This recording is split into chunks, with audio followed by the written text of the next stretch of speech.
News 18 Bangla স্বাগত। আমি সব্যসাচী আপনাদের সঙ্গে। দিল্লিতে রাষ্ট্রপতির দরবারে রাজ্যপাল সূত্রের খবর, এবার রাষ্ট্রপতির কাছে বঙ্গে ভোট পরবর্তী অশান্তির অভিযোগ করেছেন রাজ্যপাল, আর এই নিয়ে দিয়েছেন নোটও। পাল্টা নবান্ন থেকে রাজ্যপালকে নিশানা মুখ্যমন্ত্রীর। একটা বাচ্চা হলে বকে চুপ করানো যায়। টিএমসির একটা মানসিক অসুখের মতো চলে গেছে, রাজ্যপালকে দেখলেই সেটা বেড়ে যাচ্ছে। এবার রাষ্ট্রপতির দরবারে রাজ্যপাল। দিল্লি সফরের দ্বিতীয় দিনে বৃহস্পতিবার সস্ত্রীক রায়সিনা হিলসে জগদীপ ধনখড়। সূত্রের খবর, প্রায় ৪৫ মিনিট বৈঠক চলে রাষ্ট্রপতি রামনাথ কোবিন্দ এবং রাজ্যপালের মধ্যে। আলোচনার কেন্দ্রে ছিল পশ্চিমবঙ্গের আইন শৃঙ্খলা পরিস্থিতি। সূত্রের দাবি, বাংলায় ভোট পরবর্তী হিংসার অভিযোগ জানিয়ে রাষ্ট্রপতির কাছে লিখিতভাবে নালিশ করেন রাজ্যপাল। একটি নোট দিয়ে বিষয়টি রাষ্ট্রপতির নজরে আনেন। রাজ্যপাল যদিও টুইটারে দাবি করেছেন এটা সৌজন্য সাক্ষাৎ। এদিনই সন্ধ্যে স্বরাষ্ট্রমন্ত্রী অমিত শাহের দরবারে রাজ্যপাল। সূত্রের খবর, সেখানেও মূল আলোচ্য বিষয় বঙ্গের আইন শৃঙ্খলা পরিস্থিতি। এ নিয়ে গত কয়েকদিনে বারবার সুর চড়িয়েছেন রাজ্যপাল। कितना बड़ा तांडव नृत्य है वायलेंस का। क्या कहीं दौरा किया मुख्यमंत्री ने, मंत्रियों ने, अधिकारियों ने? क्या वहां जाकर आंसू पोंछे जिसके घर में मौत हो गई है? আপনারা তো এখানকার সাংবাদিক, আপনারা কি দেখতে পাচ্ছেন কিছু? আপনাদের যখন চোখে পড়ছে না, তা কারোর যদি চোখে নেওয়া হয় আমি কি করতে পারি? I don't support any violence. I always tell my police administration to take strong steps wherever it may be. There is no incident now after poll. First of all, violence, it was under election commission. At the time of election, there are some incidents, sporadic incident, and there is no political violence. It is a BJP gimmick violence. যে কেউ যে কোনো রাজ্যে যেতে পারে, তবে তাদের একটু বেশি করে উত্তরপ্রদেশ, গুজরাটে যাওয়া উচিত ছিল। ভারতবর্ষের ইতিহাসে এটি নজিরবিহীন, রাজ্যপালের পক্ষে এখতিয়ার বহির্ভূত। আমরা যেটা বারবার অভিযোগ করছিলাম যে তিনি বিজেপির এজেন্ট হিসেবে কাজ করছেন, তা এবার চূড়ান্তভাবে প্রমাণিত হলো। ভারতবর্ষের কোন রাজ্যপাল কোনদিন এই কাজ করেনি। ওকে অবিলম্বে বরখাস্ত করা উচিত। রাজ্যপাল হিসাবে কি প্রেসিডেন্টের সঙ্গে দেখা করতে পারেন না? স্বরাষ্ট্রমন্ত্রী প্রধানমন্ত্রীর সঙ্গে দেখা করতে পারেন না? তার মধ্যে অন্যায়টা কি আছে? এখন আমার মনে হয় টিএমসির একটা মানসিক অসুখের মতো চলে গেছে, রাজ্যপালকে দেখলেই সেটা বেড়ে যাচ্ছে। রাজ্য সরকারের সঙ্গে তীব্র সংঘাতের পরিস্থিতিতেই মঙ্গলবার রাতে দিল্লি যান রাজ্যপাল। বুধবার দুই কেন্দ্রীয় মন্ত্রী প্রহ্লাদ যোশী এবং প্রহ্লাদ প্যাটেলের সঙ্গে দেখা করেন। রাতে সাক্ষাৎ করেন লোকসভার স্পিকার ওম বিড়লার সঙ্গে। এক সফর, একের পর এক সাক্ষাৎ। রাজ্যের আইন শৃঙ্খলা পরিস্থিতি নিয়ে বিজেপি বারবার সরব হচ্ছে। এই প্রেক্ষাপটে সেই একই অভিযোগ নিয়ে দিল্লিতে যেভাবে সরব হলেন রাজ্যপাল, সেটা যথেষ্ট তাৎপর্যপূর্ণ। বিশেষ করে যেভাবে তিনি এবার রাজ্যের পরিস্থিতি নিয়ে লিখিতভাবে নালিশ জানিয়ে এলেন। আগামী দিনে পশ্চিমবঙ্গ নিয়ে বড় পদক্ষেপ করলে কেউ যাতে বলার সুযোগ না পান যে স্বৈরাচারী সিদ্ধান্ত নেওয়া হয়েছে, এটা নিশ্চিত করতেই কি এমন তৎপরতা? জল্পনা নানা মহলে। বুধবার শোভনের সম্পত্তি পাওয়ার অফ অ্যাটর্নি বৈশাখীকে, আর পরের দিনই সরব বৈশাখী। দাবি, রত্না তাকে খুনের হুমকি দিচ্ছেন। নিরাপত্তা চেয়ে পুলিশ কমিশনারকে চিঠি, আর পাল্টা সুর চড়িয়েছেন রত্নাও। তার বিস্ফোরক দাবি, শোভনকে খুন করতে চান বৈশাখী।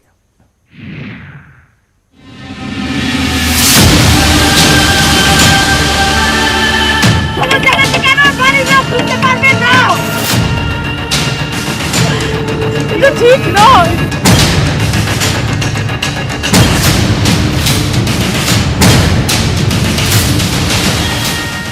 বুধবার ভোরে আমি থেকে আমরা ফেসবুকে একসঙ্গে বৈশাখী শোভন ব্যানার্জি। বুধবারই শোভনের সম্পত্তির পাওয়ার অফ অ্যাটর্নি বৈশাখীকে, আর এর পরের দিনই নাটকের নয়া টুইস্ট। রত্না চট্টোপাধ্যায়ের বিরুদ্ধে হুমকি দেওয়ার অভিযোগে সরব বৈশাখী বন্দ্যোপাধ্যায়। নিরাপত্তা চেয়ে পুলিশ কমিশনারকে চিঠিও দিয়েছেন বৈশাখী।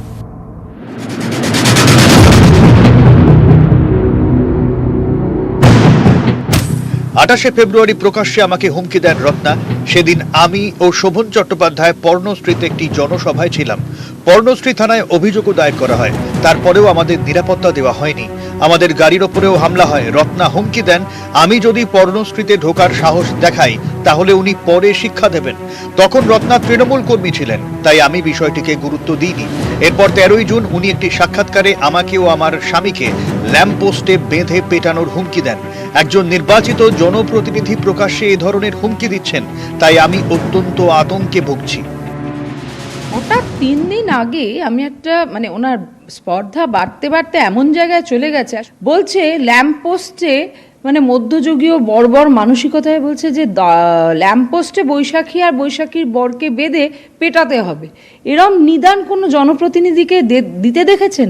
যে কোনো সময় আমার উপর আক্রমণ আসতে পারে এবং আমার প্রাণ যেতে পারে।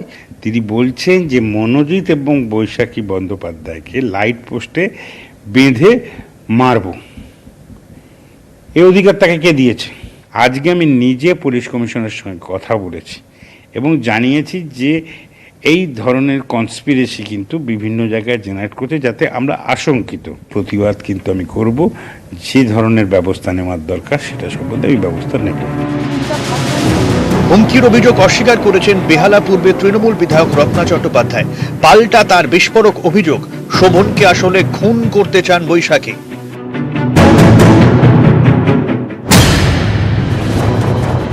তিনি ঢুকেইছিলেন সম্পত্তি হাতানোর জন্য, সেটা হাতানো হয়ে গেছে। তো এবার শোভন চ্যাটার্জিকে মেরে দেবে। শোভন চ্যাটার্জির মৃত্যু হবে আমার হাতে, এই কথা ভাবার আগে আমার মৃত্যু। রত্নার সঙ্গে বিবাহ বিচ্ছেদের মামলা চলছে শোভন চট্টোপাধ্যায়ের। বুধবার গোলপার্কের ফ্ল্যাট ছাড়ার আইনি নোটিশ পাঠিয়েছেন শোভনের শালা শুভাশিস দাস। এবার হুমকির অভিযোগে সরব বৈশাখী। পাল্টা রত্না ও বিস্ফোরক নাটক একেবারে তুঙ্গে।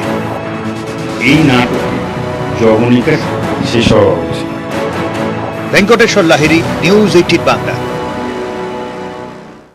একটু আবহাওয়ার খবরে চোখ রাখবো। টানা বৃষ্টি, বন্ধ লক গেট, ভাসলো কলকাতার উত্তর থেকে দক্ষিণ।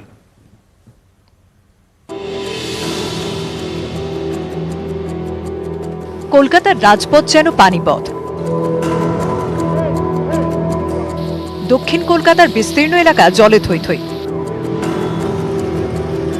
ভাসল উত্তর কলকাতাও। আমার কার্যত হাঁটু জল, এবং আমি আমার চিত্র সাংবাদিককে একটু দেখাতে বলবো, এখানে কিন্তু একেবারে জলে থই থই অবস্থা, জলে ভরে গিয়েছে এবং আমার সামনেই একটি ম্যানহোল রয়েছে, সে ম্যানহোল খুলে দেওয়া হয়েছে যাতে তাড়াতাড়ি জল বেরিয়ে যায়। তো এই রাস্তাটা প্রায় এরকমই, বৃষ্টি হলে একদিন যদি বৃষ্টি হয় এরকম ভাবে জল জমে থাকে। আর রাস্তার নিকাশির অবস্থা সত্যি খুব খারাপ, জল বেরানোর কোনো লাইনই নেই, লাইনগুলো পরিষ্কার করা দরকার। কলেজ স্ট্রিট থেকে ঠনঠনিয়া চেনা জল ছবি। মহাত্মা গান্ধী রোড, মুক্তরাম বাবু স্ট্রিট থেকে আরম্ভ করে সেন্ট্রাল এভিনিউ, বিধান সরণি, যেখানেই যাওয়া গেল সেখানেই কিন্তু হাঁটু, কোথাও হাঁটুর থেকে একটু নিচে জল জমে রয়েছে। পার্ক স্ট্রিট থেকে পার্ক সার্কাস, মিন্টু পার্ক থেকে লান্সডাউন। রাত ভোর বৃষ্টিতে জল যন্ত্রণা, হাঁটু জলে বিপদ বাড়িয়েছে খোলা ম্যানহোল। খিদিরপুরে খোলা ম্যানহোলেই আটকে পড়ে গাড়ি। একই দুর্ভোগের ছবি লর্ডন স্ট্রিটেও। ওইখানটা ফেসে গেছিলাম, ম্যানহোলে ফুলে গেছে, যখন তখন বিপদ ঘটতে পারে। বেহালা আছে বেহালাতেই। Diamond Harbour Road, Taratala, New Alipore ও বডিগার্ড লাইন্সের জায়গায় জায়গায় জল। জল রাস্তায়, জল ঘরেও। এই মুহূর্তে আমরা রয়েছি তারাতলা মোড়ে, যেখান থেকে নিউ আলিপুর যাওয়ার যে নিউ আলিপুর রোড, তা কার্যত জলের নিচে। যেসব জায়গায় মানুষ জল জমায় কষ্ট পাচ্ছেন তাদের কাছে ক্ষমা প্রার্থী। দক্ষিণ কলকাতার বিস্তীর্ণ এলাকায় জলমগ্ন। রাসবিহারী থেকে সাদার্ন এভিনিউ একই হাল। দক্ষিণবঙ্গের বিস্তীর্ণ অঞ্চলে কার্যতই জলমগ্ন অবস্থা। দক্ষিণ কলকাতার অত্যন্ত চেনা রাস্তা রাসবিহারী অ্যাভিনিউ, তার সামনের যে সংলগ্ন রাস্তাগুলি রয়েছে, যতীন দাস রোড কিংবা দেশপ্রিয় পার্কের সংলগ্ন অঞ্চলগুলো কার্যতই সমুদ্রের চেহারা নিয়েছে। রাত ভোর বৃষ্টিতে যাদবপুর ও রিজেন্ট এস্টেট এলাকাতেও ঘরে জল। গঙ্গায় জল কমে গেলে কলকাতায় জল কমে যাবে। বৃষ্টিপাত একমাত্র কারণ, আর একটা হয় ব্যাকফ্লো হয়। যদি ঠিক মতন লক গেট না বন্ধ হয় তাহলে ব্যাকফ্লো হয়ে যায় জলটা, মানে গঙ্গার জল ভেতরে ঢুকে আসে। 1 ঘন্টার মধ্যে আমার মনে হয় না শহরে কোথাও জল থাকবে। লক গেট 4টে বন্ধ হয়েছে, তো সেই জলটা থেকে গেছে। সকাল 8টায় গেট খুলেছে, এই গেট খোলার পর এই দেখুন জল কিভাবে নেমে যাচ্ছে, তো এই সময় একটু লাগে। ইএম বাইপাসের ধারে ভিআইপি বাজার, এখানেও হাঁটু জল। এয়ারপোর্ট থেকে লেকটাউন এইসব এলাকাতেও রাজপথ সব জলপথ। বৃষ্টির ফলে কলকাতা বিমানবন্দরের নতুন টার্মিনাল দেখানোর চেষ্টা করবো, এইভাবেই জলমগ্ন হয়ে পড়েছে এবং বিমানবন্দরের নতুন টার্মিনাল যারা বিমান যাত্রী অর্থাৎ তারা যেখান থেকে আসবে এইভাবেই কিন্তু জল জমেছে। নিউজ 18 বাংলা। টানা বৃষ্টিতে জলমগ্ন কলকাতার উত্তর থেকে দক্ষিণ, কিন্তু কেন এরকম হলো, কি বলছেন বিশেষজ্ঞরা, শুনুন।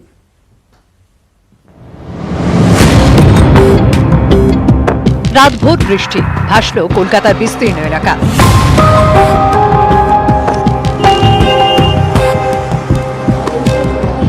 সাধারণত রাতভর কলকাতায় বৃষ্টি হলেই এটা চেনা জলছবি, কিন্তু কেন? বিশেষজ্ঞরা বলছেন মূলত লকগেট বন্ধ থাকার জেরেই এতটা দুর্ভোগ। কলকাতায় জল জমা রুখতে বড় ভরসা এই লকগেট। কলকাতায় জল জমলে তা মাটির তলা দিয়ে লকগেটের মাধ্যমে গঙ্গায় পড়ে।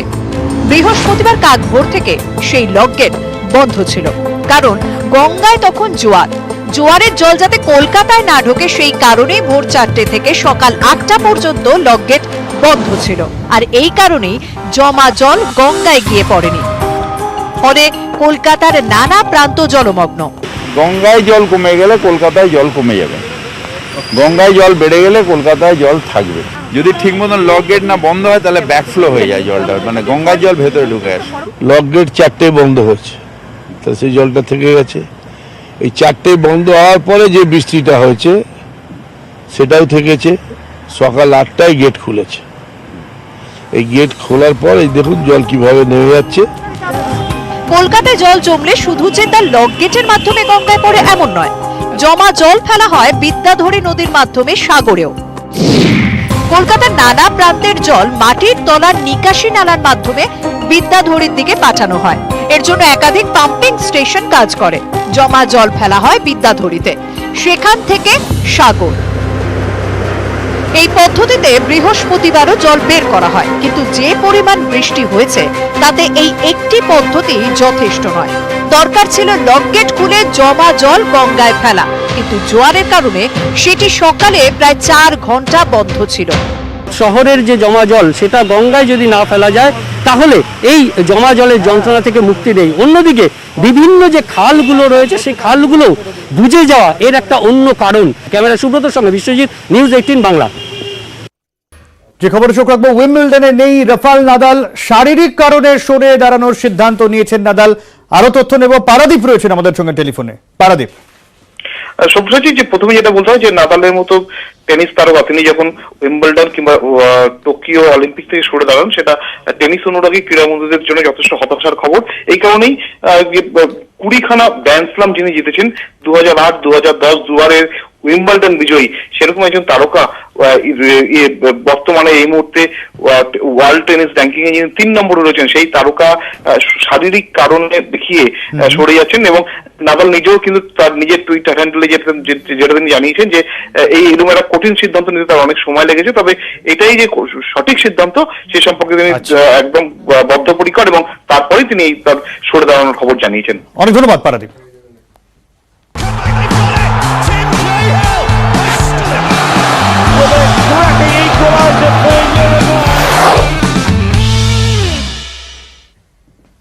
সুইজারল্যান্ডকে 3-0 গোলে হারিয়ে 1 ম্যাচ বাকি থাকতে ইউরো কাপের শেষ ষোলোয় পৌঁছে গেল ইতালি। ফিনল্যান্ডের বিরুদ্ধে স্বস্তির জয় পেল রাশিয়া। আজ মুখোমুখি ডেনমার্ক বেলজিয়াম তুলনায় সুবিধাজনক জায়গায় থাকলেও বৃহস্পতিবারের ম্যাচ বেলজিয়ামের কাছে বেশ গুরুত্বপূর্ণ। প্রথম ম্যাচে এরিকসনের চোটের ট্রমা কাটাতে না পেরে ফিনল্যান্ডের কাছে হারতে হয়েছে ডেনমার্ককে। পরের রাউন্ডে পৌঁছতে আজকের ম্যাচ ডেনমার্ককে জিততেই হবে। অস্ট্রিয়ার বিরুদ্ধে মাঠে নামবে নেদারল্যান্ডস।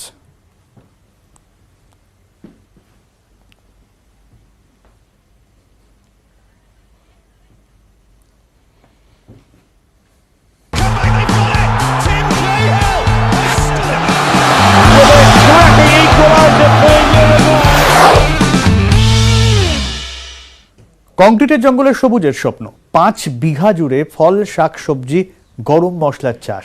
সবুজের বন যেন আস্ত অক্সিজেন হাব।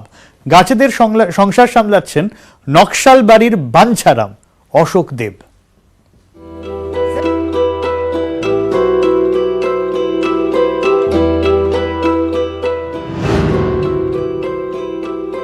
যেন সত্যিকারের বাঞ্ছারামের বাগান, যেদিকে চোখ যায় শুধু সবুজ আর সবুজ। 5 বিঘে জমি জুড়ে শুধুই সবুজ, সারি সারি সুপারি, নারকেল গাছ, বিভিন্ন প্রজাতির ফল, আপেল, পেয়ারা, ড্রাগন ফল, কমলালেবু, আম, কাঁঠাল, মালটা, সঙ্গে হরেক প্রজাতির শাক, কাঁচা সবজি, লেবুর বাহার। বাগানে রয়েছে গরম মশলাও। শিলিগুড়ির ভারত নেপাল সীমান্ত লাগোয়া নকশালবাড়ির অশোক দেবের বাগান জুড়ে প্রায় 100 গাছের সংসার। ড্রাগন ফলের এই চারা দেওয়ার পরে সেই থেকে 1 বছর, দ্বিতীয় বছরে আমি ড্রাগন ফল আমি লোককে দিয়ে সারতে পারছি না। থাইল্যান্ডের 7 পেয়ারা, ওটা বাংলাদেশ থেকে, ভায়া বাংলাদেশ থেকে আমি আনালাম। বয়স 72, অবসরপ্রাপ্ত সরকারি কর্মী অশোক দেব 2009 সালে অবসর নেওয়ার পর থেকেই ভাবছিলেন কিভাবে সময় কাটাবেন। 2012তে বাগান করা শুরু। উত্তরবঙ্গ বিশ্ববিদ্যালয়ের centre of floricultures agri business management বা কোফামের পরামর্শে আজ অশোক বাবুর বাড়ি হয়ে উঠেছে বাঞ্ছারামের বাগান। ভিএনআরবিহি, যেটা উত্তরপ্রদেশ রায়পুরে ওদের ফার্ম আছে, আমি নিজে গেলাম ওখানে। মালটাও এরকম বাংলাদেশ থেকে এসছে, খুব সুন্দর ফল। বাগান তো নয়, একটা আস্ত অক্সিজেন হাব, বলছেন অশোক বাবু। এসব গাছ আমাদের প্রাণ বাঁচায়। আমার আজ পর্যন্ত অক্সিজেন লেভেল কোনো সময় 95-এর নিচে নামেনি। যে জিনিসটা সারাদিন বাসায় বসে ঝগড়া হচ্ছে বা কারোর সাথে কথা কাটাকাটি হচ্ছে, সেগুলোর থেকে এইখানে অনেক শান্তি। সম্পূর্ণ ভেষজ সারে আরো সতেজ বাগান। নকশালবাড়ির বাঞ্ছারামের কথায় এখন চাষের জন্য জমি প্রয়োজন হয় না, বাড়ির ছাদেই হতে পারে বাগান। প্রয়োজন শুধু সবুজের ইচ্ছে। শহর যখন কংক্রিটের জঙ্গলে ছেয়ে গেছে, সেখানে ভরপুর অক্সিজেনের জন্য ছুটে আসতেই পারেন ভারত নেপাল সীমান্ত লাগোয়া নকশালবাড়ির এই বাগানে। ক্যামেরায় অলোক কুমার দের সঙ্গে পার্থপ্রতিম সরকার, নিউজ 18 বাংলা, নকশালবাড়ি।